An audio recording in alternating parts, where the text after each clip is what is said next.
Don't want you screwing up again. You mean like I did a month ago? It's less than a month ago, dude. 3 weeks ago? It was like, yeah, I guess it was. Last week ago? 3 podcasts. Yesterday? That's yesterday.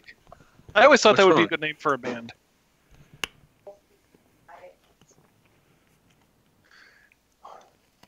That was gone. Half of that was gone.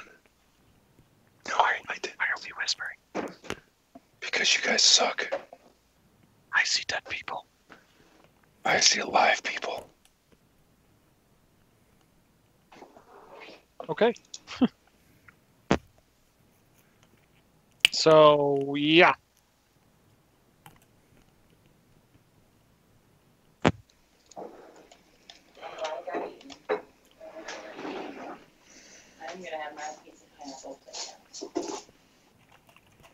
Kurt, are we live? Yes, we are.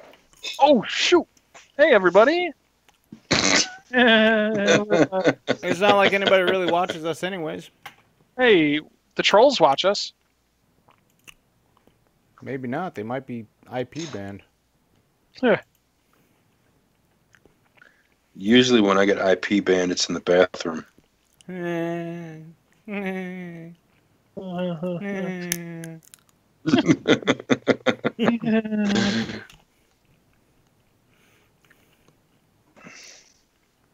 Yeah. So, Brad, just let me know when you're good to go, and I'll start the recorder. I am, as they say in Southern California, ready. I thought you were going to say that you lost your wallet. Well, no, I didn't lose it. I left it. I left it in El Segundo, but well, yeah, we got to go get it. We got to go. Get it. All right, I'm going to start recording. Okay. The audio portion of this train wreck. Yep. Oh. You're a train wreck. Oh. I am a train wreck. Your mom's a train wreck. Your mom's a train wreck. You know, you don't know my mom, okay? But yeah, she's a train wreck. Okay. Well then.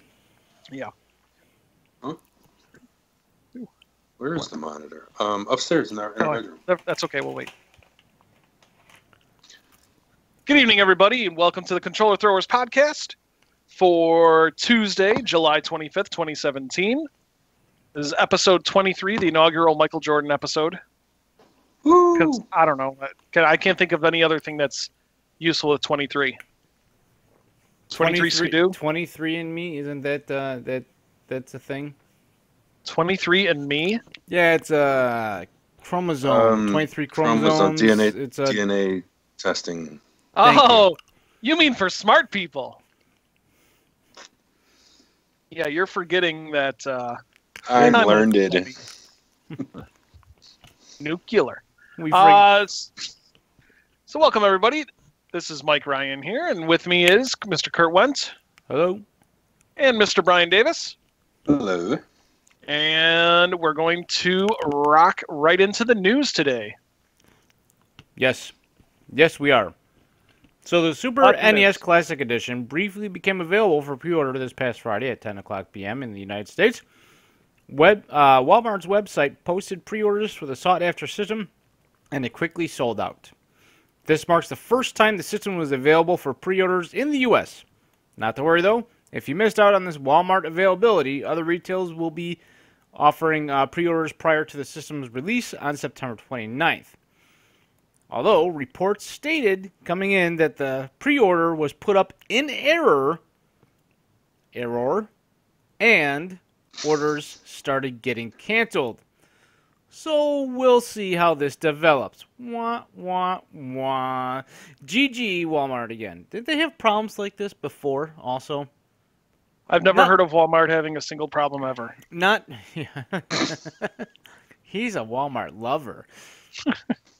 No, they had problems before where they put up stuff on the internet with like the wrong price or something like that, and they canceled orders for TVs and stuff like on Black Friday instead of it being $99, it ended up being like $9.99 or something like that. It was a few years back, but so good. GG Walmart, GG. The NES Classic is set to launch this fall, but it may not be till the end. It might not be the end of Nintendo's retro line. A new trademark filed suggests that a miniature Nintendo 64 could also be on its way. The filing is for a controller that appears to be identical to the N64. Nintendo recently applied for a trademark for the distinctive three-pronged gamepad with the European Union Intellectual Property Office, or EUIPO. Nintendo Yupo. Yeah, Yupo. So, oh yeah, Yupo. I know all about a Yupo.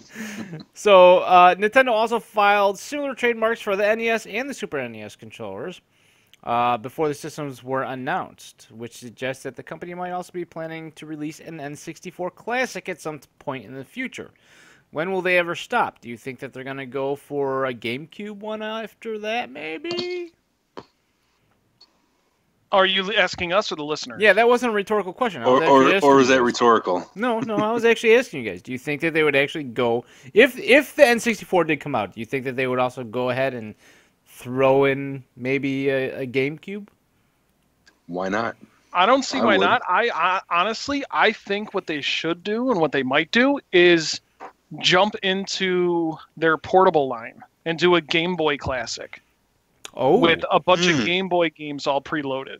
Then the next thing, do the Game Boy Color Classic. Then the Game Boy Advance Classic. Sure. There you go. Yeah. Wow. Insight by Mr. Mike Ryan. That would be boss. It would be boss. It would.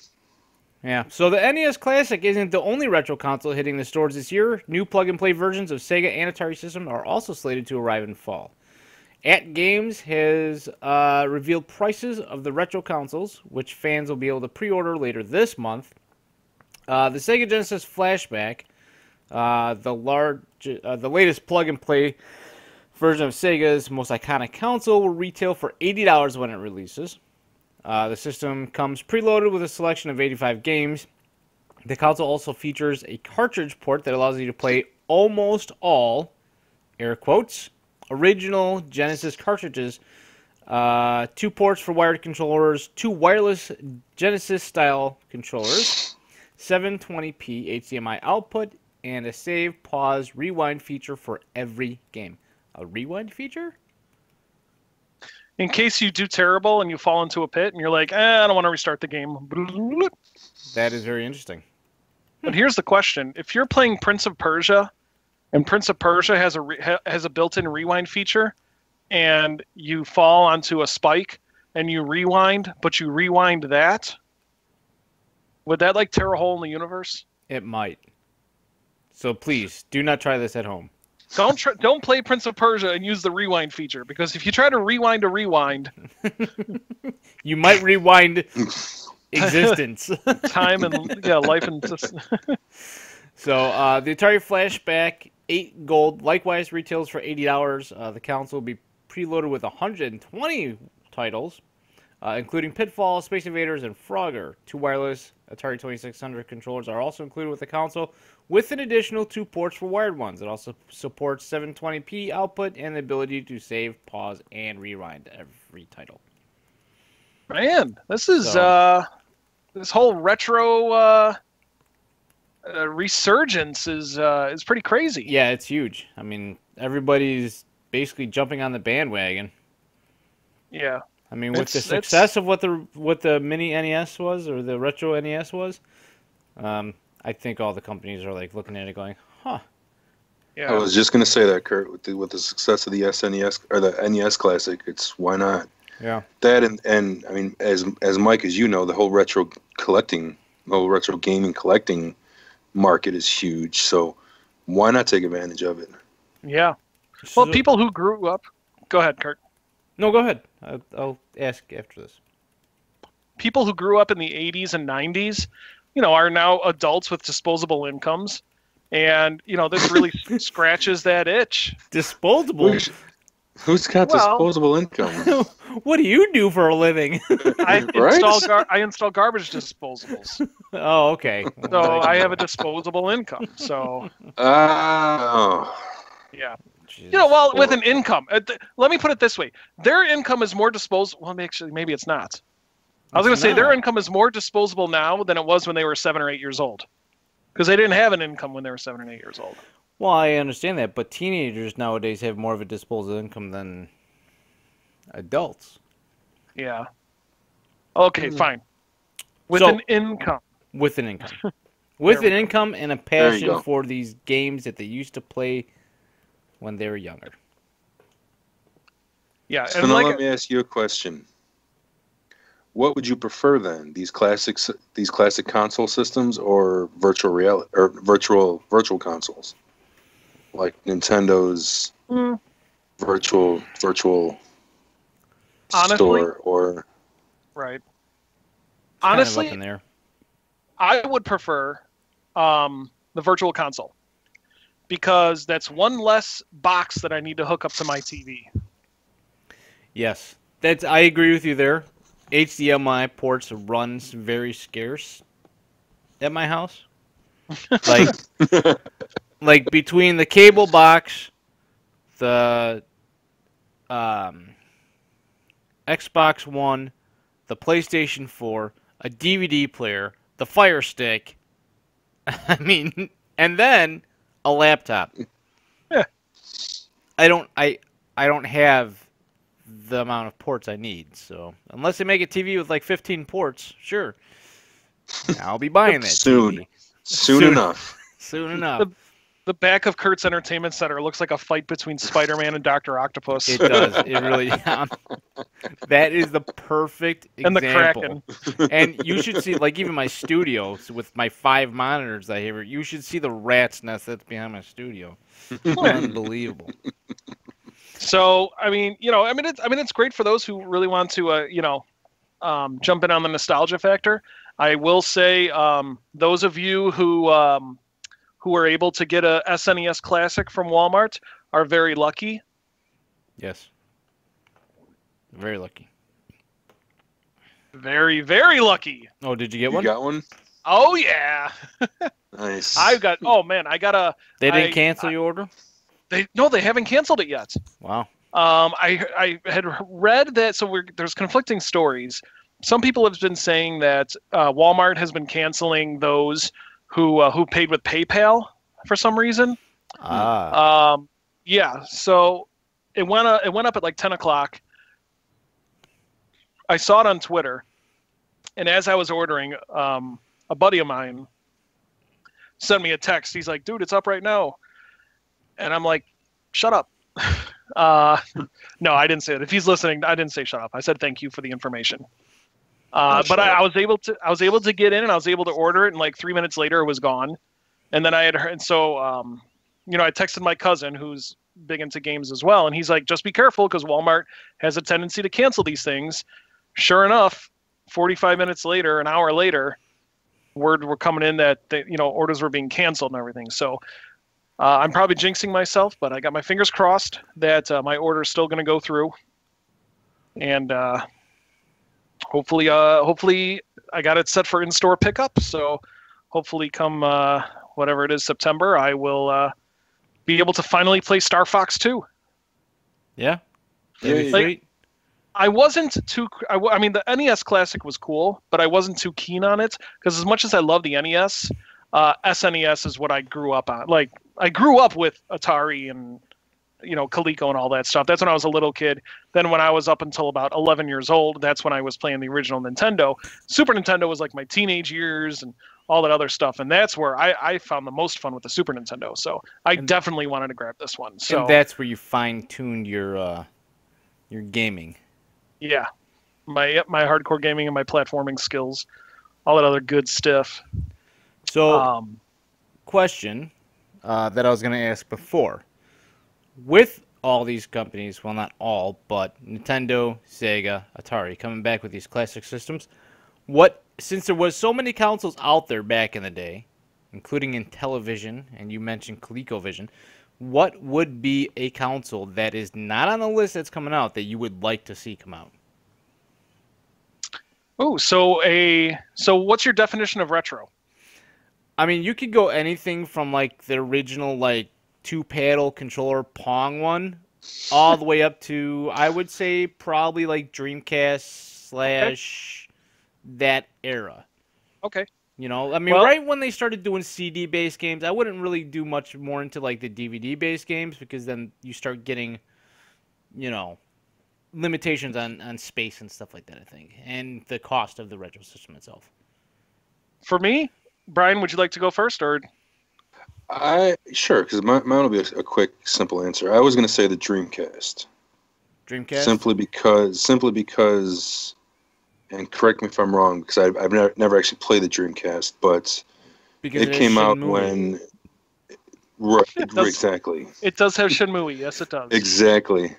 But right when that came out was when the whole internet craze was just blowing up, and a lot of people said it was ahead of its time. So the internet was really bad, or just the gameplay wasn't that great with that system because of how new the internet was. Mm-hmm. So I would like to see that system just based on the technology of the internet nowadays and what that system would have been like if it came out, say, 10 years ago versus 20 years ago. Nice. Mm-hmm. Nice. Yeah, the Dreamcast came out around the same time as the PlayStation 2. So like 2000. Yep. About that, right? And I think so. it was is that the system I'm thinking of then? You might be thinking of the Sega Saturn. Could be the Sega Saturn. Sega Saturn. Yeah, the Dreamcast. The Dreamcast was you could do online play with Dreamcast. Dreamcast was a great system. Mm-hmm. Unfortunately, the PS2 just took everything by storm and completely killed it. Yeah. Okay, maybe it was a Sega Saturn that I'm thinking of. Sega Saturn was a great system. The only way I would buy a Sega Saturn retro is if Sega, and this would never happen, but if Sega collaborated with Capcom, because the Sega Saturn had more RAM than the PlayStation. Mm-hmm. So the Capcom fighting games that I loved as a kid, X-Men versus Street Fighter, Marvel superheroes, Marvel versus Capcom, like the original, played almost arcade identical on the Saturn, but were severely hampered. Is that the word I'm thinking of? Crippled, that's better. Severely crippled on the PlayStation. Yeah. So if you want those definitive games, but I don't think that's ever going to happen because you've got Sega, you've got Capcom, you've got Disney. Yep. Good luck. I mean, Sega and Capcom, yes, they've worked together in the past, so I can see that. But you get Disney involved, and no thank you. I mean, they're not going to. No. But then again, Marvel vs. Capcom Infinite is coming out. I was just going to say that. I mean, they still got Marvel vs. Capcom. But that's new. They're not trying to rehash a system where Disney probably would be like, you know what, we could do that on our own, so no. Mm-hmm. You know? So, yeah. If I were to pick one, I would say Intellivision, but you could get they have Intellivision classics that you can buy. Yeah, they have plug-and-play ones, but they're not, I mean, they also have the Sega Genesis one. They had that at QVC and Walmart's, or not Walmart's, Walgreens. You could pick up the little box. I mean, it was $80 for it. Yeah. You know, but the sound, I heard the sound was just atrocious on those, and that's why you should not pick that up. Because one thing about Sega Genesis that I love more than anything was the audio. I love the music on Sega games. Yeah. Even while playing Flicky before the show, I was singing along to the music, and I had just played Flicky for like 15 minutes. So, but if I were to pick one, I would say PlayStation.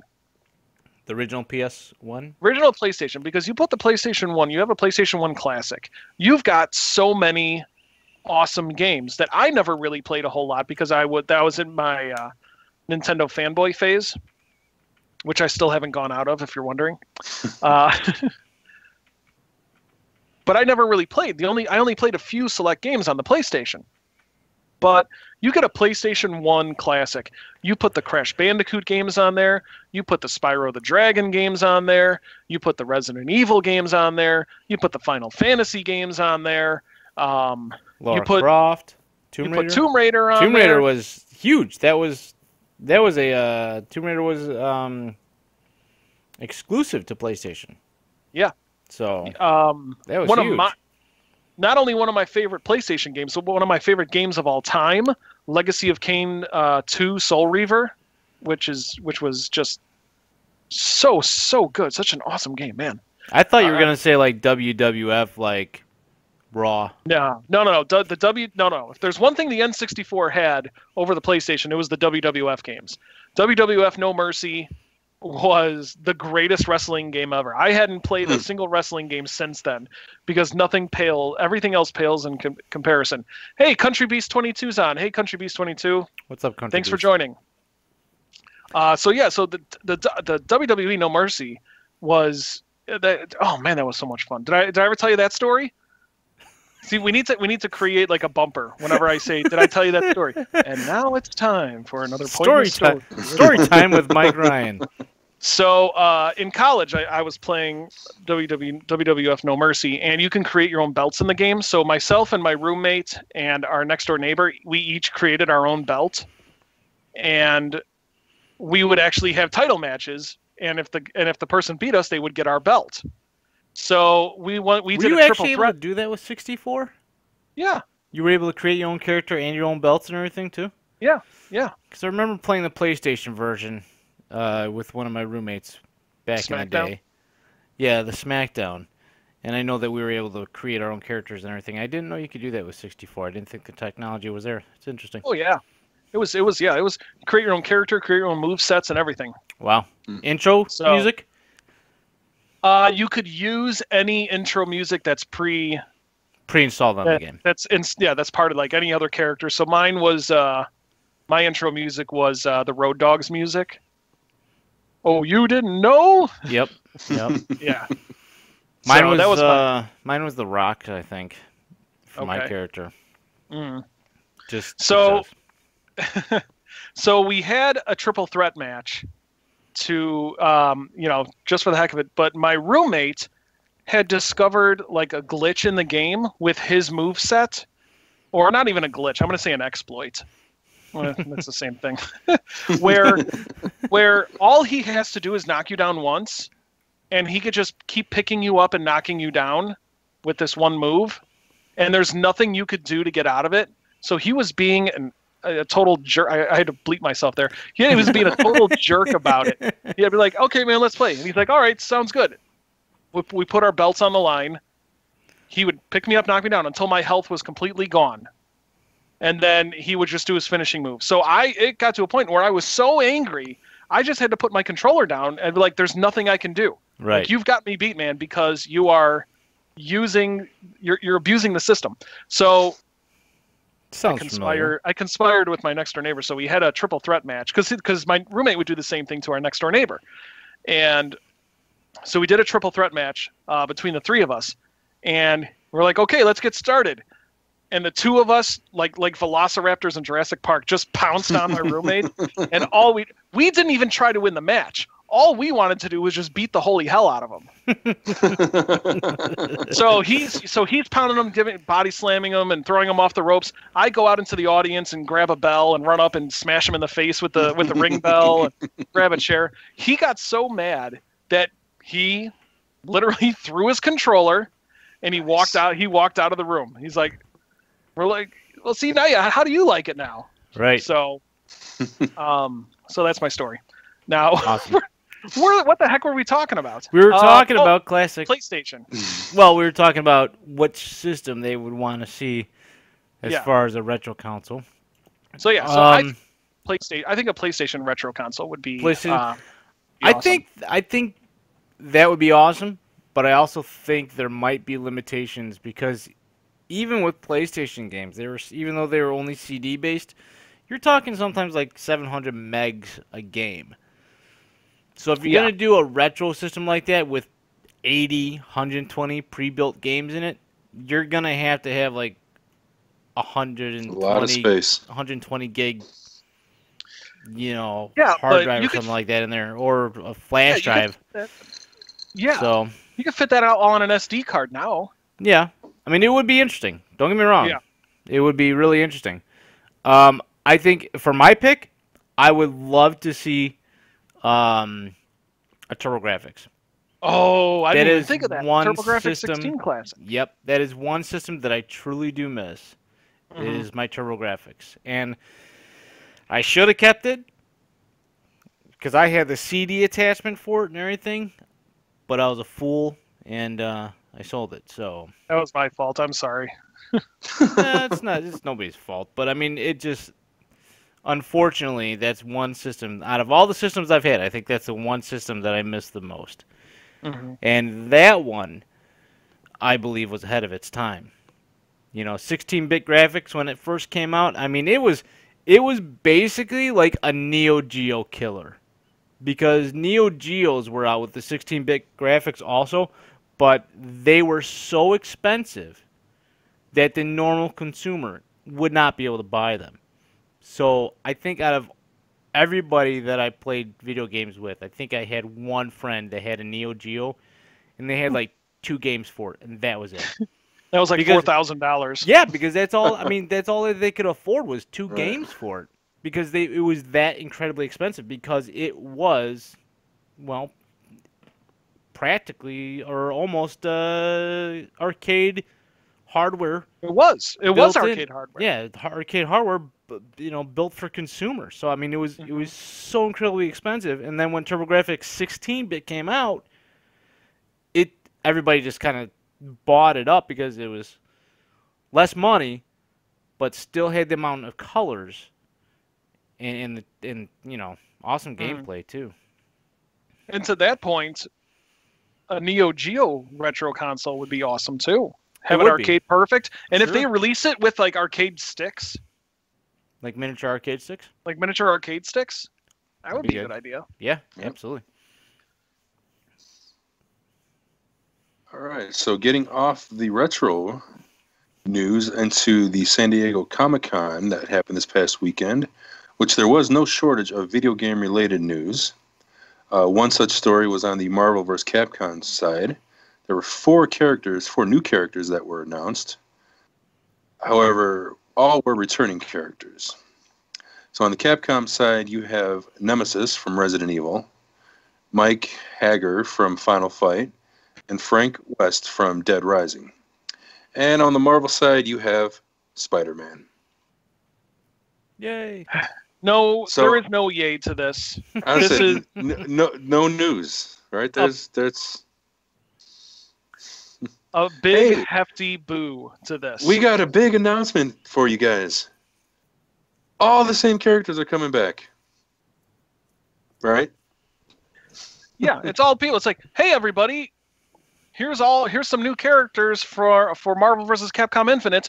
Oh, wait a second. They're all characters you've already played as. And here's a video that they show. Here's a video of the characters in action with the exact same move sets and supers from Marvel vs. Capcom 3. I will say there were a couple differences. Spider-Man had a new super, but a lot of it was all just so familiar, and I was so disappointed in this.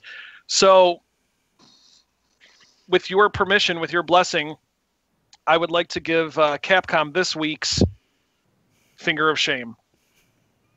Capcom, shame on you. Shame on you.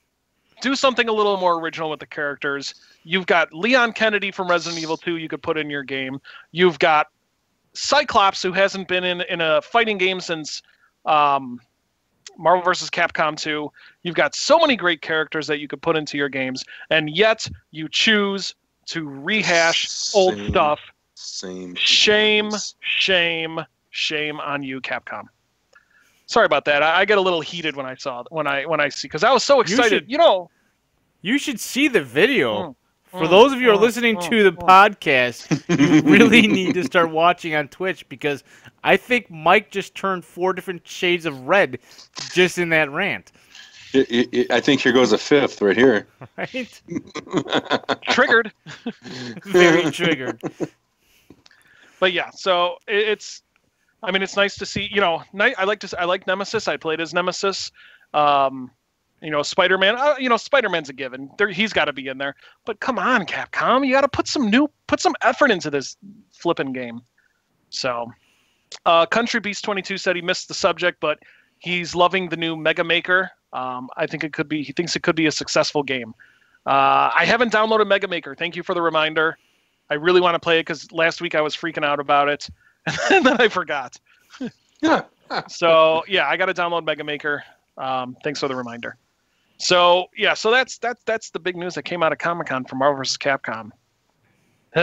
So let's hope it's got Thanos though. So I'm gonna pick up the game based purely on the fact that it has Thanos in it because I love my Thanos. And the only thing though is I'm gonna wait. I'm not gonna pick it up at launch because I'm gonna wait for 6 months until the Super Happy Deluxe Mega Edition comes out for the same price with all the DLC and everything else. Because you know what's gonna happen. Oh yeah.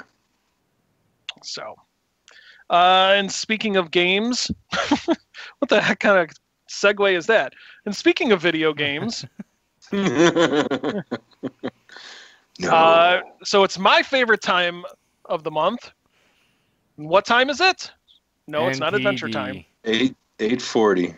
It's oh yeah, it is 8:40. It's NPD. Woo! It's time to find out our top 10 games for the month of June, 2017. So, as always, I keep this information hidden away from Kurt and Brian, and we play the guessing game to see what games they think made it to the top 10, and the winner gets my respect. The loser also gets my respect. So gets laughed at until I'm blue in the face. Yeah. Before we begin, hello, Electric Mastro. Welcome to the podcast. We're going over the NPD results. So, Mr. Kurt, you're Before first. we go over that, what is NPD again? This is the point where we put up the technical difficulty sign. Mike doesn't even know. He just knows it as NPD. Moving on. Mr. McClure, what does DNA stand for? Yeah, it's National NPD something or other. Yeah, National Prestidigitation of Digital Digitals. Mike, what's the P? Maybe it doesn't make any sense. Yeah, what's the D? Yeah. It doesn't have to make sense. It's like Ramalama Ding Dong or Give Peace a Chance. Exactly. There you go. All right. So, Kurt, what do you think is on the I'm top going to, 10 of list? course, say Breath of the Wild. Breath of the Wild is number 6 on the list. Wow, it dropped. So, good job. We were Kurt's got a talking point. about that last month, weren't we? We were About trying to guess. how it was going to drop out of the top 5. Yeah. And then which one would actually take over. There we go. Mario Kart. Yeah. I want to say Mario Kart. Kurt's got a guess. So Kurt's got 1 point for Breath of the Wild. Brian? What games came out? What games are still out? There should be one that's plainly obvious. Plainly obvious. Is that a hint? That's Plain. No, it has nothing to do with planes. I'm gonna go with Horizon. Why not? Horizon Zero Dawn was number 10 on the list. Woohoo! So you've each got a point.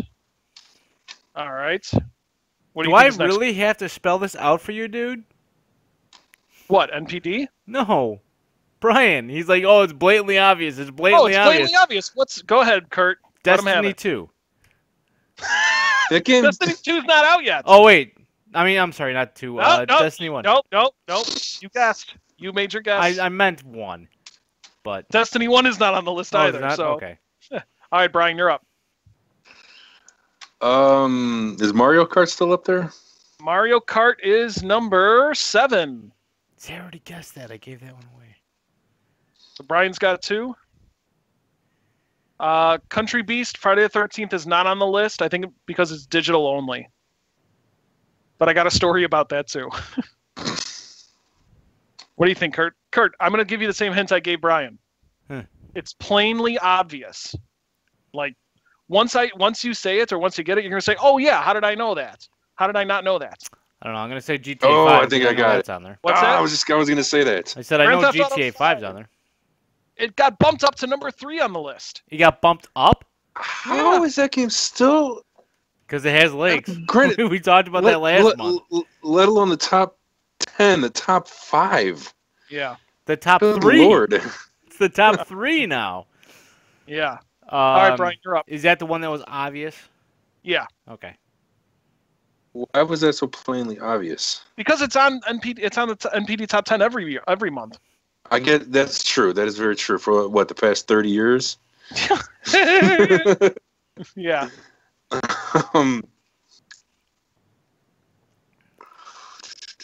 What's that game that your son plays all the time? The one that's got a ton of characters that is online only. That is like addictive. I'll give you a hint for one of the games. Kurt said that Grand Theft Auto has legs, but this game has. Oh, that game. The Nintendo Arms. There you go. I was gonna say Arms wings. Yes. Legs, I'm arms. just setting that right that's a on good the one. tee for you, Brian. Just setting that right on the tee. Yeah, you did, and yes, you did. Arms was number 5 on the list. Okay. All right. So what do you think, Kurt? I have no idea. Okay. Weren't you guys playing Destiny 2? We were playing the beta. The beta. Oh. Okay. Yeah. What is that game that your son plays? Yeah, and Brian, to answer your question, yes, it is that game. The online-only game. But that's not what it's called, that game. No, Friday, you said Friday the 13th is not on there, right? Yeah, Friday the 13th is not on the list. Oh, here we go. Well, let's jump. Electric Master says, yep, after 30 years, Legend of Zelda is still going strong, as evidenced by Breath of the Wild. It was the first time I played through a non-GTA open-world game, and it felt immersive and fun. Wow. Heck yeah, I agree. Yeah. Breath of the Wild is amazing in every way, shape, and form. I'm far enough in the game, but I got to a point where I don't want it to end, so I'm really taking my time with it. Kurt, one of the games on the list is a game you recently streamed. I recently streamed? You recently streamed. Oh, Crash Bandicoot. Crash Bandicoot, the Insane Trilogy. The rest of them, I'm just going to read the rest of them because we'll be here all night. Yeah, we got 6 and 6. Or 3 and 3, 6. So 3 and 3, 6 out of 10 is good. There you go. Okay, so number 1 on the list, Tekken 7. New release came out, so Tekken 7 is number 1. Number 2 is Injustice 2. Still going strong. Number 3, Should have been obvious, yeah. GTA 5. Number 4, Crash Bandicoot for the PS4. Number 5 was ARMS. Number 6, Legend of Zelda Breath of the Wild. Number 7, Mario Kart 8. Number 8 is Overwatch. That's the game I was thinking. That's Overwatch. Yes. Number 9, NBA 2K17. When in doubt, go sports game. I'll just say that next time. Sports game. Yeah. How about that local sports game? Yep, that's the one. The newest sports game that's released. And number 10, Horizon Zero Dawn. What was it last month that we said that we predicted would bump Breath of the Wild down? We said ARMS. Was it ARMS? Last time we tried to guess what place ARMS would be at. Right. And it came in. It came in, and it bumped down Breath of the Wild, right? And we guessed that it would bump down Grand Theft Auto. Oh. But if anything, the opposite happened. Right. GTA 5 sold even more. You know what I'm thinking? I think it's just one dude who really loves Grand Theft Auto. It just keeps on buying it over and over again. He's like, I need all the copies. That's awesome. Yeah.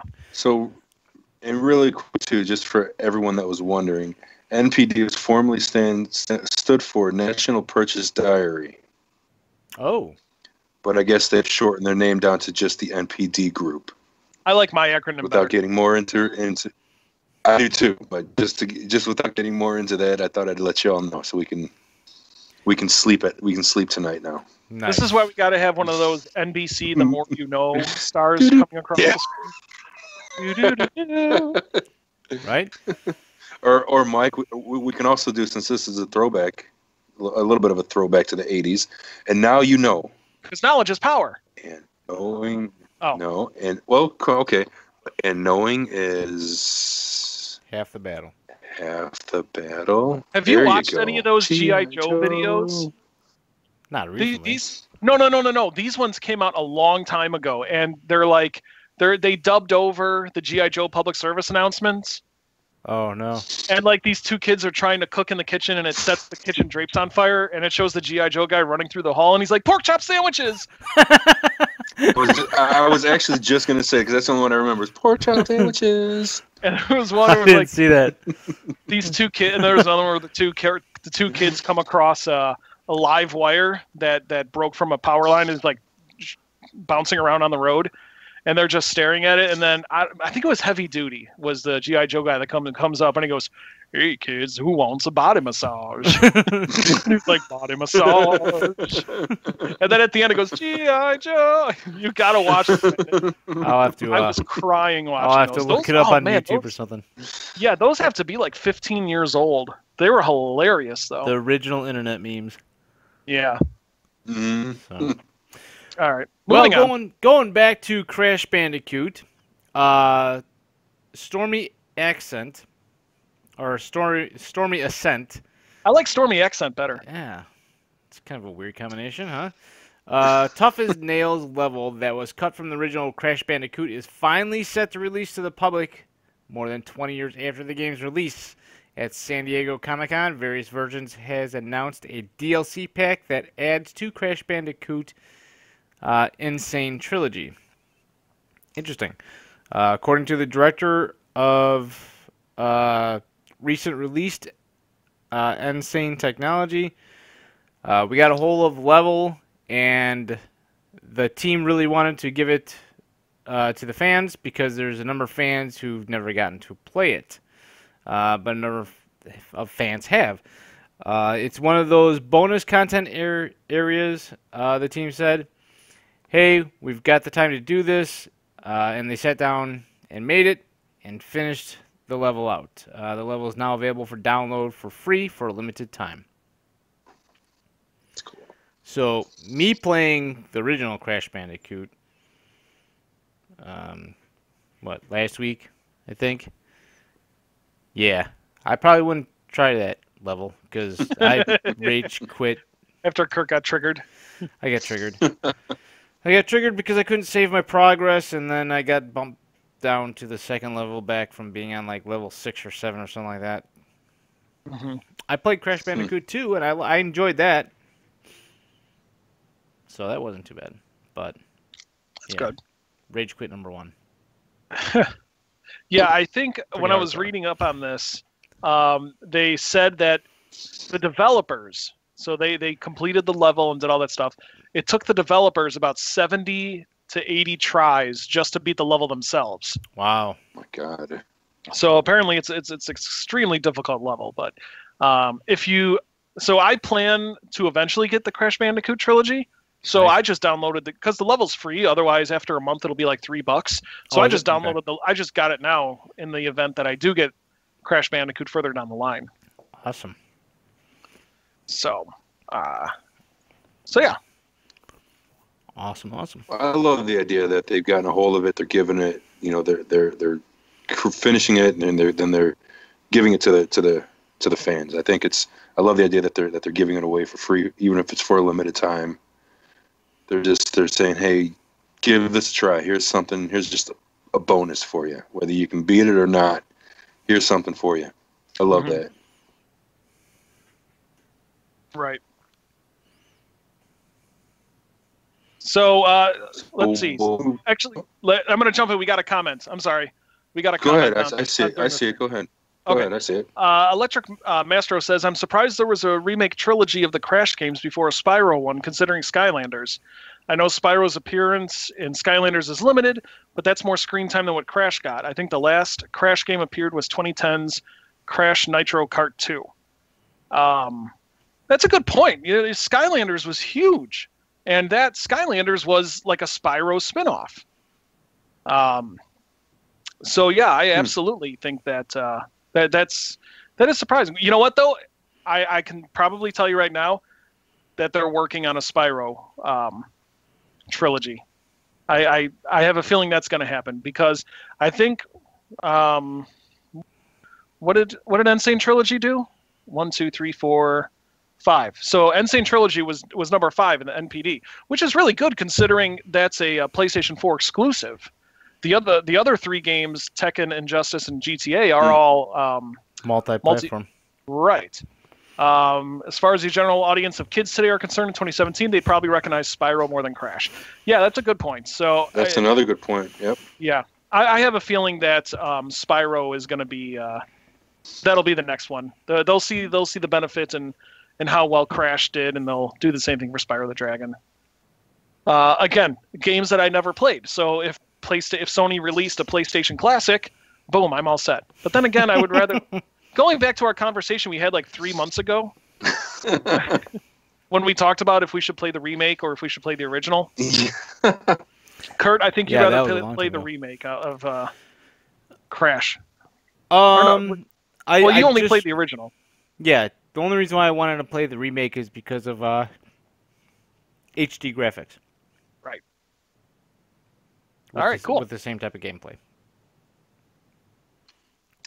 So moving on then to Telltale Games, and they have announced a trio of upcoming releases, along with the new Batman series and a second series of The Wolf Among Us.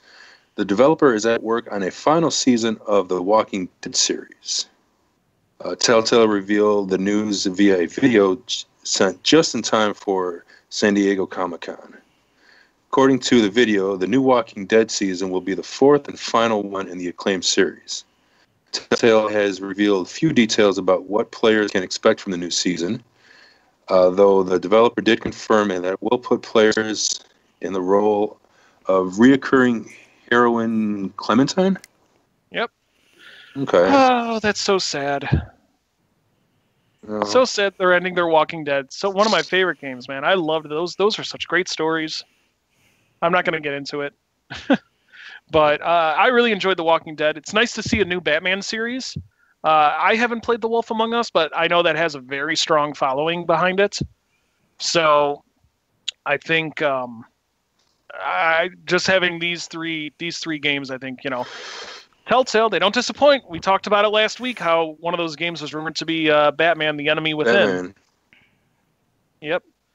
So, again, I'm going to say it again. I highly recommend it. The Walking Dead is a great series. Even if you never read the comics or you never watched the show or played the video games or attended the musical or I don't know. Attended the musical.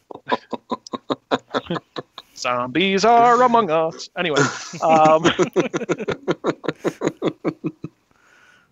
It's still an awesome, even if you took out the Walking Dead part, it still is a great game that stands by itself. So you don't have to have prior knowledge in order to enjoy it. Again, highly recommended.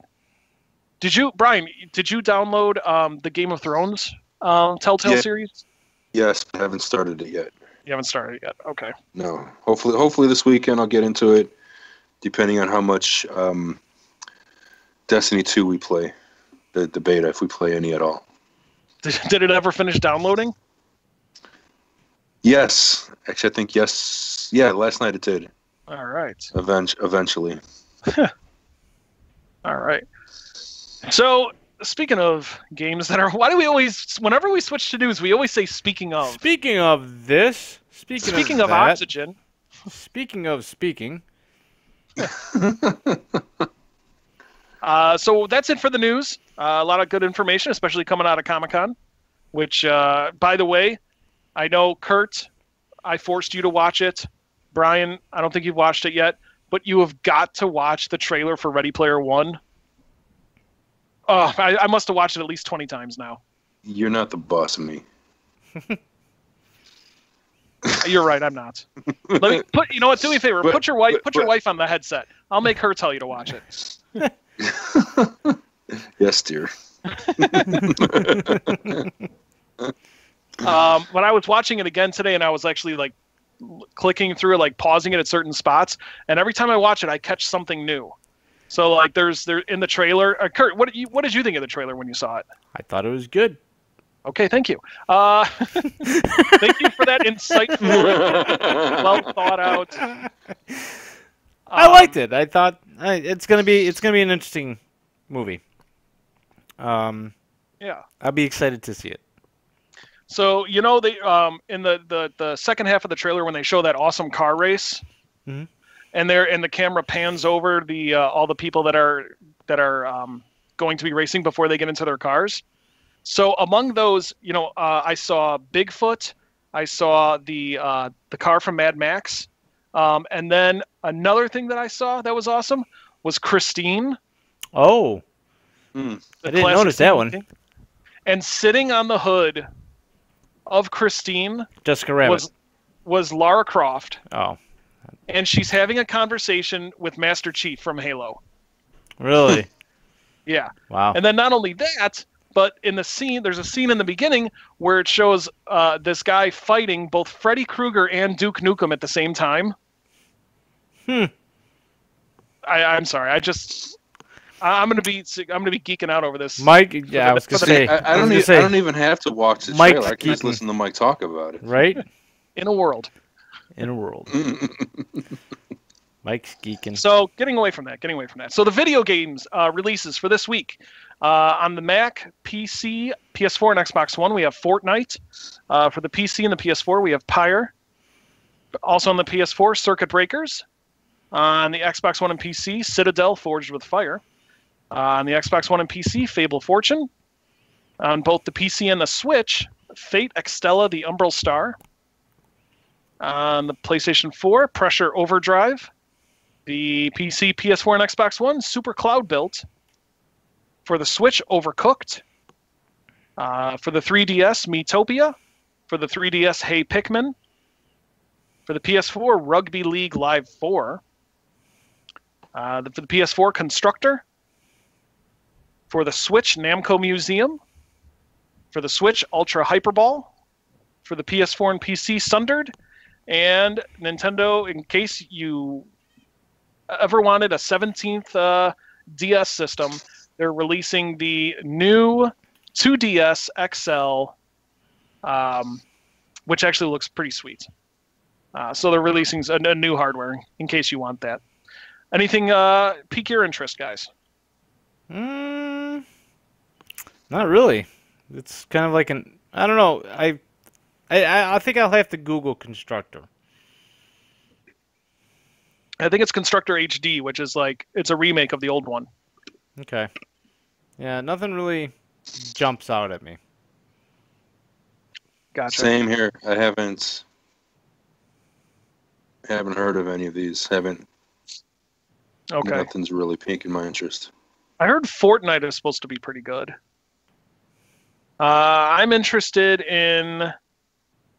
Kurt, I'm surprised you're not interested in Hey Pikmin. Yeah, you know how often I play my 3DS, though? I play my Vita more than the 3DS. Okay. But you know what? But that doesn't mean I can't get back into it. I mean, I still own it. It's not like I gave it back or anything. So. Hey Pikmin is kind of like a cross between Pikmin, only it's like Pikmin, but only it's 2D, like Super Metroid or Mario or something. Oh, okay. Yeah. Well, then that might be interesting then. Yeah. Watch it. You know what? There's a demo. You can go on the eShop and download yourself the demo. Give it a shot. Watch the trailer. Watch the trailer. Yeah. But so the other thing that interests me, the thing that really interests me, and I think I want to pick this up, but $30 seems kind of steep, is Namco Museum for the Switch. I really, really, really want to get this game. It's got some awesome games on it. You love your Namco museums. I'm a Namco. Mm-hmm. I'm a Namkite. It's got Pac-Man. It's got Galaga. It's got Galaga 88. It's got Rolling Thunder. It's got Sky Kid. It's got Dig Dug. It's got Splatterhouse, which is awesome. And of course, Kurt, it's got Pac-Man Versus. See, that would be worth it if they didn't use your cell phone or something like that. Yeah, you have to have two Switch systems, but not two copies of the game. Really quick here, Electric Maestro asked if he's never played Pikmin, and he asks if It's if the Pikmin games are real-time strategy games. I'm gonna turn that over to Kurt because he loved Pikmin 1. It's not like a real-time strategy. Basically, what it is, you're an alien race. Your ship has crashed onto a planet, and you have to pick up spaceship parts and put your ship back together.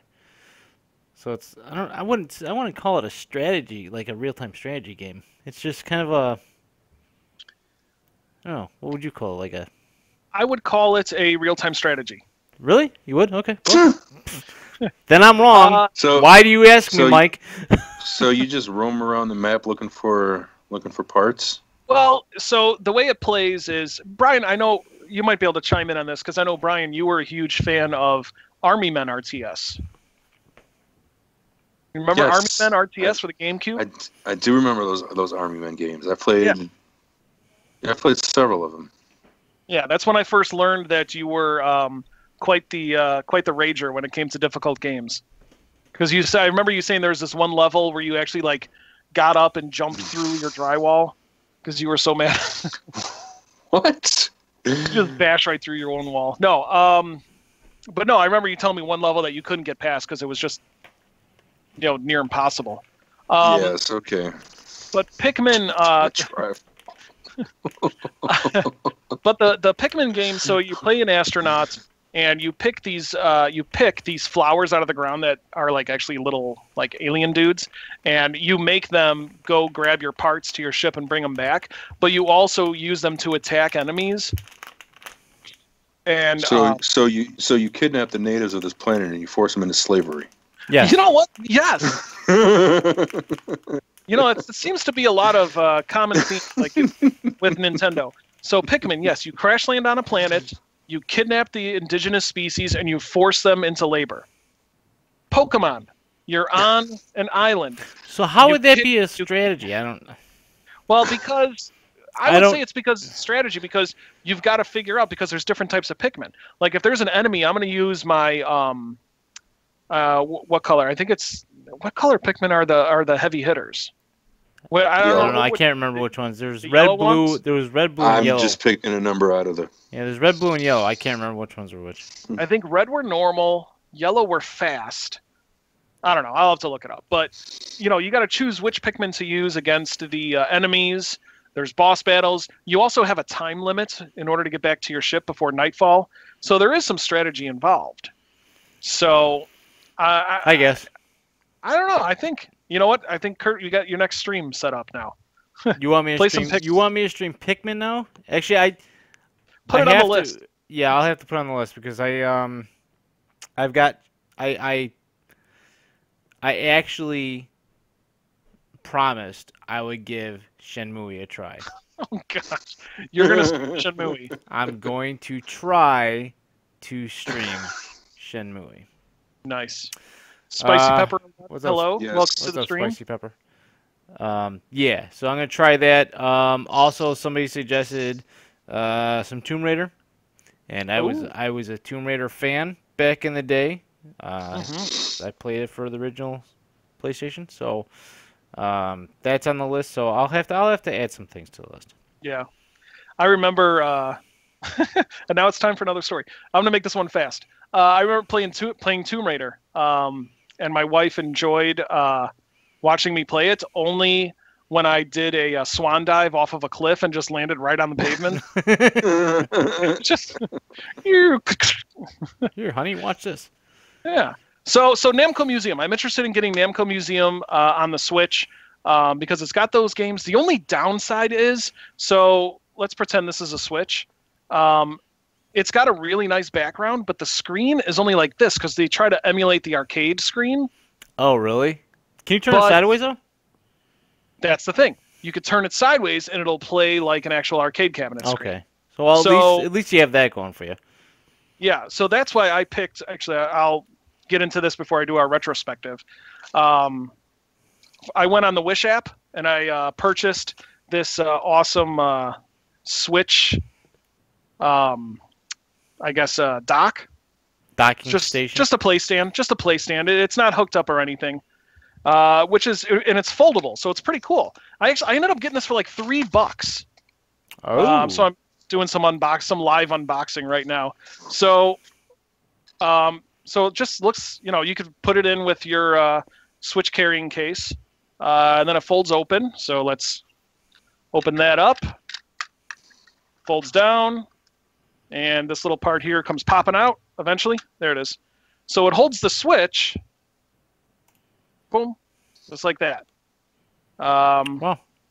So what's the purpose of that? It's like a kickstand. The Switch kickstand is plain so you don't hold it? Right. The Switch kickstand is atrocious. I mean, it's on the side of the system. It's not in the middle. Okay.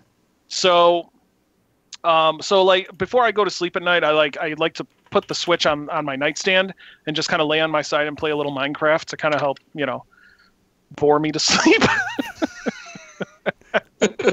I mine a block. I place a block. So it'll be nice to put this to put this in my nightstand so it doesn't go all over the place. But if I'm able to set this up and I could put the Switch like this, then that'll be like a really good arcade style experience. So, and then are you gonna try to use your controllers like a joystick and like an actual? Oh yeah, hold it like this. But I have to say this is why this cracked me up today while I was reading it. So this is not by any means a knockoff. I'm gonna make this really quick before we continue, but it's so funny I have to read it. So this is the amazing instructions and the functions and everything according to the back of the box. Specially designed for Nintendo Switch, ergonomic design, conveniently for carrying along. The stand is easy for adjusting 3 angels from top to bottom, which makes the vision personalized. Personalized.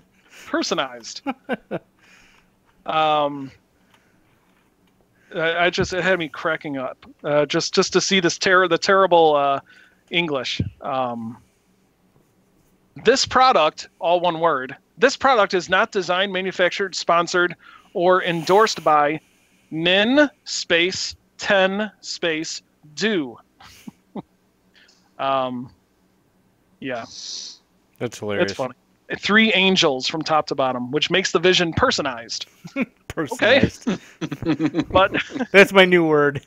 Yeah. Personalized. Yeah. If you would like to if you want to recommend a game for our retrospective, just let us know and we will personalize it for you. We have personalized it. So yeah, but yeah, I mean, you know what? You can't argue with results for $3. Having something to work with to have the Switch so it doesn't fall over is pretty cool. Absolutely. Yes.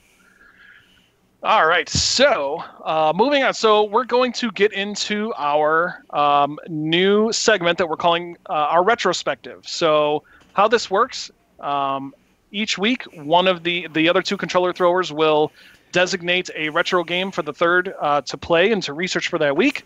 They will play that game, they'll research it, look into the history, find any amusing anecdotes about the game, come back to it at the next podcast with all the information. Last week, Kurt, what was your retrospective? Crash Bandicoot. Crash Bandicoot, the first Crash Bandicoot. That's right.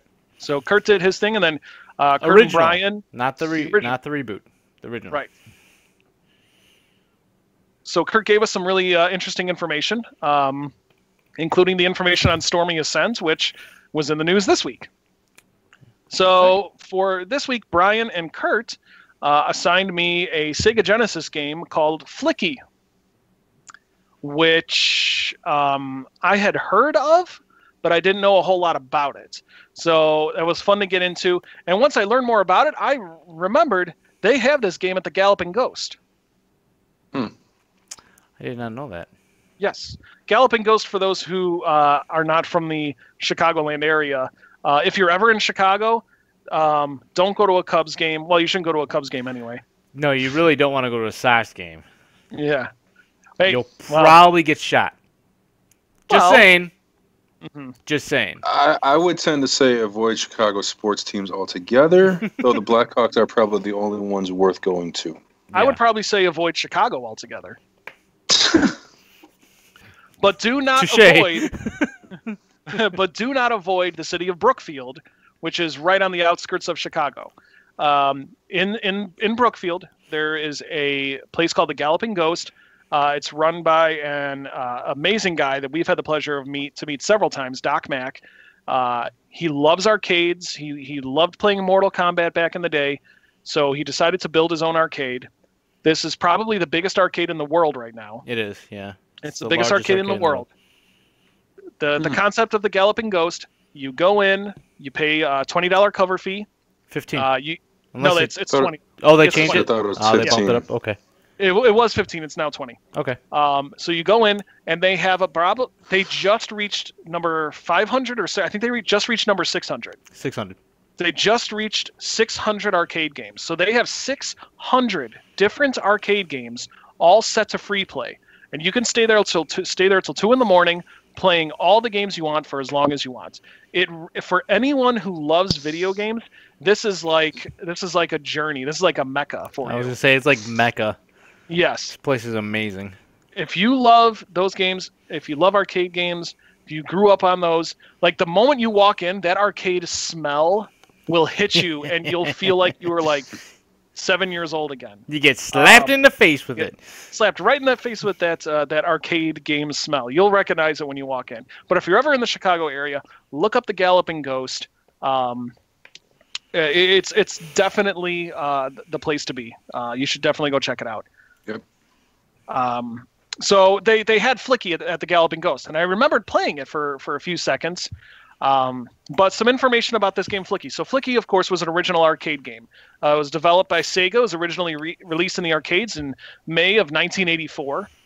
In the game, the player controls a blue bird named Flicky and must gather all these little baby chicks, yellow chicks called chirps. So they have to gather all the chirps in each round and bring them to the exit. The first 2 rounds have 6 chirps, and every round after that has 8. If you're able to collect all the chirps and bring them back to the exit at the same time, you get bonus points. But each chirp you collect stands behind you, so eventually you have like a long line of chirps that follow you everywhere you go. So it's like the game Snake. It's kind of like Snake. You know what else game. it reminded me of? It reminded me of the way the level is set up. If you ever played the game City Connection, where you're playing a car and you have to jump to different levels. So it's like 3 levels, and the chicks are just standing there. You have to jump to them, and then they follow you back to the exit. If you're able to get all the chirps to the exit at the exact same time, you get bonus points. So the more you bring back at one time, the more points you get. There's only 2 different types of enemies in the game. There's house cats and there's iguanas, like lizards. The house cats are for the first 5 or 6 levels. After that, you get to the house cats and the iguanas. But what the cats do is they chase you around the level, and of course, if you touch them, you lose a life. If one of the little chirps touches the cat or the iguana, then it stops and it doesn't follow you anymore. You have to go back and recollect it. But the other good thing is it's not just about avoiding them. Each level has weapons. So in one level, it's like flower pots. So when Flicky runs into a flower pot, he'll grab the flower pot, and then when you press the jump button, he'll throw the flower pot, and it'll just go in an arc. So you can use that to knock out the cats to try to get the chirps back. It's pretty. It can get pretty intense. I was streaming it earlier. I played it a lot over the week. It's definitely a lot of fun. So yeah, some of these things include telephones, flower pots, cups, bottles. You can again pick it up by walking into it and then throw it by jumping. The title was originally going to be called Flippy until Sega encountered trademark issues in the United States. What the heck was Flippy in 1984? It wasn't the Dolphin. It's the cup game, Flippy Cup. But that wasn't trademarked. That was a joke. I don't know. It's funny because I don't get it. Yeah, I don't know what was Flippy. So I don't know what Flippy was back in the 80s. So the game, again, came out in May 1984, was later ported to several home Sega platforms, including the SG-1000, the MSX, the Sharp X1, the Fujitsu FM7, and the NEC PC-8801. In 1991, Flicky was ported to the Sega Genesis, released both in North America and Europe. The game was also featured in other Sega video game compilations, such as Sonic's Ultimate Genesis Collection on the 360 and the PS3, which is a good Wow. pickup. If you're into retro gaming and still own your 360 or PS3, Sonic's Ultimate Genesis Collection is a really, really good collection. And Flicky is on there. So Flicky was essentially Sega's first real mascot before Sonic came along. Interesting. Yeah, and the character was so, Sega, the people in Sega loved the character so much that actually Flicky exists in the Sonic universe. So you could even say that Flicky was a prequel to Sonic the Hedgehog. Huh. Yeah, so the Flicky character has made many cameo appearances in Sega games, effectively becoming a mascot, like I said, of Sega's early arcade years. The Bluebird has also become an entire species, so it's not just the Flicky character, but entire species of Flickies, and a recurring minor character in the Sonic the Hedgehog series. So, in Sonic the Hedgehog, when you beat the level, who here has played Sonic the Hedgehog? Please, everyone raise your hand. Thank you.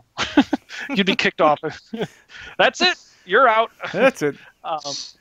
At the end of each zone, when you defeat Dr. Robotnik's machine, you find a pod, and you jump on top of the pod, and it explodes, and all these animals come flying out. Yeah. You're like releasing and saving all these animals. Flicky is in those pods. Oh. So like you'll see like little bunnies hop out, but when you'll see like blue birds fly away, that's Flicky. Oh, nice. Yeah, and also when you defeat an enemy, sometimes if you defeat an enemy and a little animal will pop out of the enemy machine or whatever and run or fly away. That's Flicky. Nice. So not only that, but so Flicky is, again, not only just being in the Sonic the Hedgehog series, also continued to be in several Sega games, including Mario and Sonic at the Olympic Games and Shenmue. So there you go, Mrs. Homer Simpson. One of our favorite listeners. She loves Shenmue. So if you play Shenmue, Flicky makes a cameo appearance in Shenmue. I just said Shenmue more times than I should have. Shenmue. When Treasure released Gunstar Heroes on the Game Boy Advance in 2005, they had a throwback to Flicky where there was a level where you run through a rotating jungle section, rescuing little chicks and guiding them to the exit door of the stage. So it's crazy. I think it's so cool because, when you guys picked this game for me, you're just like, it's a game called Flicky. Have fun with it. Right. And I'm like, how am I going to talk about this game? It was just an arcade game. But to see all of this history on this game is really cool. I meant to do that. What's that? I meant to do that. Yes, you did. It's my story, and I'm sticking to it. There you go. So yeah, so we're gonna so next week we are going to have we're gonna have Brian. You're gonna jump on this next week for us. Sure, why not? All right, sounds good. We'll have a game picked out and ready for you to play.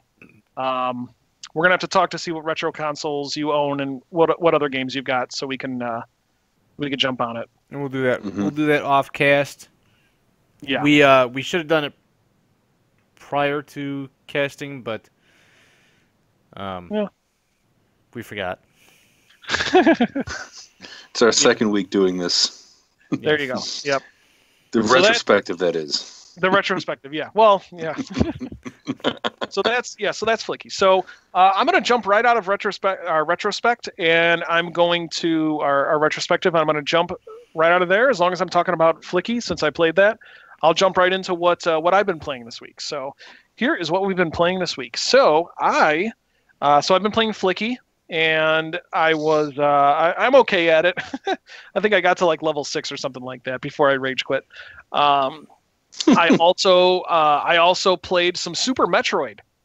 Oh, wow. Yeah. Nice. Yeah, I played that on an order because I finally got my hands on a Super Metroid cart, and I wanted to make sure it was working. So I popped it in and I played it for about an hour, and just listening to the music and just, man, that game was so ahead of its time. And it came out in like 1992, I think, or 1993. It's such an amazing game. So I love playing Super Metroid. If nobody has ever played it, I highly recommend picking up a SNES Classic if you are able to, because that's going to have Super Metroid on it as well. I also played some Destiny 2. I played that. I played the beta, and I played throughout the first level, which is like the first story level, and that was good. There was actually a lot of story elements in this game. One of the biggest complaints about the first Destiny is there's no story, and you just walk around and you just hear your your friends, or I don't even know, what are they called? What are Ikora and Cade 6 and Zavala called? Whoever they are. They'll be talking to you over your headset, but there's really no like major story behind it. But this first level was just chock full of it. It was really good. A lot of cutscenes, things like that. The game looked good. It sounded good. I was pretty impressed with it. And then I tried playing online and got my butt handed to me ridiculously, because what Brian and I did, because Brian and I and Kurt are such huge fans of Destiny. Especially Kurt. Especially Kurt. I am such a fan. I gush over that game. Come September 6th, Kurt is just going to take a sabbatical from the podcast. Pretty much. And welcome to the Destiny podcast. All right, I'm out. That's it. I'm out of here. But Brian and I took a break from it because we didn't want to get burned out on Destiny right before Destiny 2. So I tried to get back into the multiplayer, and I got pretty much destroyed. So I played that, but it's still a lot of fun. I'm waiting on Brian to finish downloading the updates so he and I can do the strike together. So that's where the game really shines. That's where we have most of our fun with. Right. What else did I play? Played some more Minecraft on the Switch. I found a witch's hut for the first time. Oh. And there was a tree right next to it, so I climbed up the tree and I broke into her house through the ceiling and killed her. For no reason. Just because she had a cauldron and I wanted her cauldron. Oh. There you go. So I jacked her. I jacked her up and took her cauldron. Nice. And what else did I play? So I played those games. Played some more Spelunky because I like doing my daily challenge on the PS4, as always. I think yesterday I was number 74 on the leaderboard. So I downloaded, because there was a sale this week on the PS4. I downloaded South Park Pinball for Zen Pinball 2. Because it was like $1.50, and it was so good. I really enjoyed it. I know it's been out for a while, but I kind of got away from the Zen pinball games because they were too, they weren't realistic enough. And when I say realistic enough, they don't play like an actual physical pinball table. Because there's, like when you play Spider-Man, when you activate one of the events, Spider-Man goes swinging around the screen, Green Goblin goes flying around the screen, you got to try to hit him. It's not realistic in that sense. But South Park Pinball was really good because it also used actual clips from actual episodes, like sound clips. And I didn't realize this when I bought the South Park game, or the South Park Pinball game. It came with another pinball game, so it was 2 pinball games for $1.50. It was South Park and Butters. So Butters had his own pinball table, and as much as I love the South Park one, Butters has always been my favorite. So I played his the whole time. I played that for like an hour. Nice. So yeah, playing some pinball. And Kurt, you know me, I love my pinball. So. Absolutely. And of course, I played Friday the 13th, and so I played a few games online with that. But I will say I did something yesterday. I actually went in to my PS4 and I deleted the game. I deleted Friday the 13th. What? I was getting way too obsessed and addicted to this game. No, you were getting obsessed with, like, I think this guy's cheating. I think this guy's cheating. Oh, yeah. I think that guy was cheating, though. I watched his stream. He's like, I don't know, this guy's suspicious. I don't know about... I'm like, dude. Calm it, man. Yeah, I was accusing everybody of cheating. He was. Like, 30 people within, like, 10 minutes were cheating. I'm like, That's the rule, man. If you're playing a video game online and you lose, it's only because the other person is cheating, right? Or they're glitching, or they have a hacked system. Right. But no, I deleted the game because That's all I have been playing, just nonstop. And you guys know this. I don't know if you're still there, Country Beast. You're a regular listener. You know how much I've been talking about this game. I've just been going crazy about Friday the 13th, and we have this convention that we're going to coming up, and I'm making a lot of these perler bead things to sell. And I'm like, all right, so I'm going to make some Pokemon characters. I know those will sell well. And then my PlayStation 4 just has this blue light that goes, Mike, you haven't played Friday the 13th today. And I'm like, okay, maybe 2 minutes, which turns into 2 hours. And I go to bed at 1 o'clock in the morning and have to get up at 6 to go to work. So I'm like, you know what? I've got so much coming up to do. I'm gonna delete it for now. So I deleted Friday the 13th for the time being, just so I can focus on other things. And I've never once had to do that in a game ever. Ever. And that's because I got problems. The first step is admitting you have a problem. Right, exactly. So once I get to step 9, I'll apologize to you too. Should do that with Destiny. You should be apologizing to us for Destiny. Mm-hmm. Yeah. So how about you, Kurt? What'd you play? I played Spyro. Oh, you did? Which is ironic that we were talking about that today in the news. I actually played that this past weekend. Got decently far on it. Got to a point to where I was frustrated. So I'm like, you know what? And it wasn't like really a rage quit. I probably put in a good, few hours on it. So I progressed pretty far in the game, and then finally I was just like, you know what? I need to put the game down for a bit. So, played that, and I think the only other game I played was Minecraft. I think, yeah. Really wasn't packed full like last week where I played multiple different games and stuff like that. This week was just Spyro and Minecraft, I think. Cool. Brian? Well, I did play the Destiny 2 beta. I did get through the opening sequence, I guess you can call it, with all the story and all the game and everything else. And yes, great story so far. I can't wait to see where they're taking this story. Gameplay was very similar to the first one, which I thought the gameplay was fine. I thought the mechanics of the game was fine. So I'm really excited for that. And I also played some more Horizon Zero Dawn, which again I'm still absolutely loving this game. Got to a new part of the game where it's more of like a desert area, which the machines are a lot bigger, a lot tougher. So are they covered in like whipped cream and cherries and like brownies and stuff? Deserts and not dessert. Oh, sorry, my bad.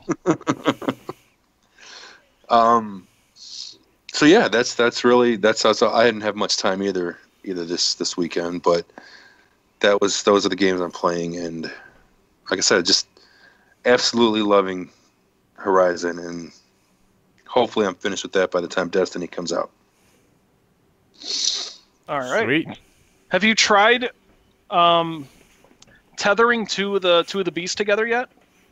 I have not tried that yet. I have not had, a lot of times when I'm fighting more than one beast, like this past weekend, I was on a quest and I had to go to this little island, and you had to swim to it, and then you get there. It's kind of a little rise in the land, and on this other side was 2 giant crocodiles, machine-type crocodiles. Ooh. And I did not think about trying to tether them 2 together, which would have been great, but I was more trying to just kill one while not getting eaten by the other. Gotcha. Yeah, but those crocodiles are tough news. And they're big. They're big characters, which I find I saw it. I'm like, hey, it's a big giant crocodile. Oh crap, he's coming after me. Oh crap, there's another one. So yeah, but I'm definitely gonna try that tether one because that just sounds fun. Okay. How big was the biggest creature you fought in the game? Fought or just avoided? Encountered. Well, there's one. Oh my goodness, what's it called? A thunderclade, I think it's called. Mm-hmm. That, I mean, I snuck behind it. It was on like a hill, and I was like right below it. And this thing looks to be,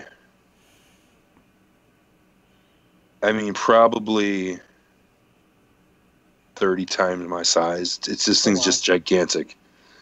There's a I haven't gotten close to this one yet, but there's like a giant a dragon bird that must have been. I mean, I couldn't even tell you how far it was, but this thing just looked. I saw it in the distance, and I'm like, I am not going that way. So, and I don't know what the name of that thing was. I just saw it, and I'm like, okay, I am not going to bother that right now. So those are the two I've seen so far, and I'm sure there's more. And I'll let you know when I fight them. Cool. Can you also fight? Do you also fight human enemies in the game? Yes. I would love to see a video of you shooting and tethering like an animal's leg to one of the human, and then shooting the monster or whatever in the butt with like a arrow, and watching it take off with the guy flopping around behind it. There is a funny story about that. I was fighting some human. They're a cult of something that they're like a big part of the game, and I'm not going to ruin the story for you because I just actually learned a lot of it this past weekend. And I was fighting two of them, and there was some machines that I thought were far enough behind me. They're called crazy legs, I think they were called, or lizard legs, or spider legs, or something. Can't quite tell what they are. I've only kind of seen these things in the dark too. And I'm shooting an arrow at one. I'm aiming for a headshot. I think that's a trophy if you get like 25 kills with a headshot. And all of a sudden, this monster just attacks me from behind and kills me. Oh! And I was like, son of a biscuit. Yes. and my next thought was, God, I hope I don't have to start all over again. Start from like my last save, because it's one of those games where you got these frequent save points, and if you die, you may have to start back. But sometimes it has like auto save. So luckily, I didn't miss too much. But yeah, that was another fun one. Is fighting something, and then all of a sudden these other enemies are coming after you, or these other machines are chasing you down. Awesome. Well, that sounds, I can't wait to pick that game up. You know what? I should have picked it up. I think it's on sale this week at Best Buy. I can get it for like $25. But I don't know. But I want to wait for the Game of the Year edition. I think that's what I'll do. Plus, I got enough. I mean, the only reason I picked it up is because it was on sale, and I'm thinking to myself, there's games coming out down the road that I know I'm going to want to play. I don't really have anything I want to play right now. I was playing Resident Evil 4. I was playing Mirror's Edge, but I've played those games before. I mean, I haven't played the new Mirror's Edge, but it's the exact same thing as the old one. Right. And I kept thinking to myself, I really would love to finish these games because I don't like to not finish a game. Mm-hmm. But it's like I just got so bored with them that I'm like, I gotta start playing this one, and I'm so glad I did. Good. One last game that I played World's Largest Pac-Man. I went to level 257, which is a Namco-owned restaurant in Schaumburg, and they have the world's largest Pac-Man game, and the screen is probably about 10 feet tall by about 4 feet wide, and it's all like LED lights. So it looks like it's really bright, and it's just a giant Pac-Man game. So I played that, and that was a lot of fun. That's pretty funny sweet. Funny story to that too is, since I don't live in the Schaumburg area, but I was actually visiting the Schaumburg area this weekend, and I also played that game at level 257. Yeah. Nice. Yeah. All right. So good. So let's see. So that's all you played, right? That's that. Yep. Well, you did. You played a lot, man. So cool. Well, that about does it for this week's episode of the Controller Throwers. As always, please, if you have a question and want to send us an email or a comment, we'll read it out during the show. You can email us, thecontrollerthrowers@gmail.com. You can follow us on the social medias by going to facebook.com/TCThrowers, T Tom, C Charlie, Throwers. You can also check us out if you're listening to us. You can check us out on Twitch, twitch.tv/TCThrowers. You want to follow us on Twitter, we are at TCThrowers. And what am I forgetting? Did you do Twitter? I said Twitter. So yeah, Twitter, Facebook. Twitter handle. If you want to listen, if you want to download the audio only version, you can find us on Apple Music, on iTunes. You can also find us on Google Play, and you can also go to thecontrollerthrowers.podomatic.com. So just if you're looking to download the audio, you can just search for The Controller Throwers on either Google Play or iTunes, and you'll be able to listen to us during your commute, which is a lot of fun, I've heard. So until next week, we will see you all next Tuesday. We'll try to do some more streaming this weekend, or sometime during this week. I won't be able to stream it all this weekend, though, so I'll try to get some in before the week is out, maybe tomorrow or Thursday night. But until then, keep checking our Facebook and Twitter page when we post updates, when the audio file is available or when we decide to stream. And again, if you have any questions, please let us know. We'd love to read your comments on the air. Join us during our podcast. Thanks to Electric Mastro, thanks to Spicy Pepper, and thanks to Country Beast 22 for joining us, for commenting. We love talking to you guys. So until next Tuesday, everybody have a wonderful week. Play some games, and we will see you next time. So long. See ya. Bye.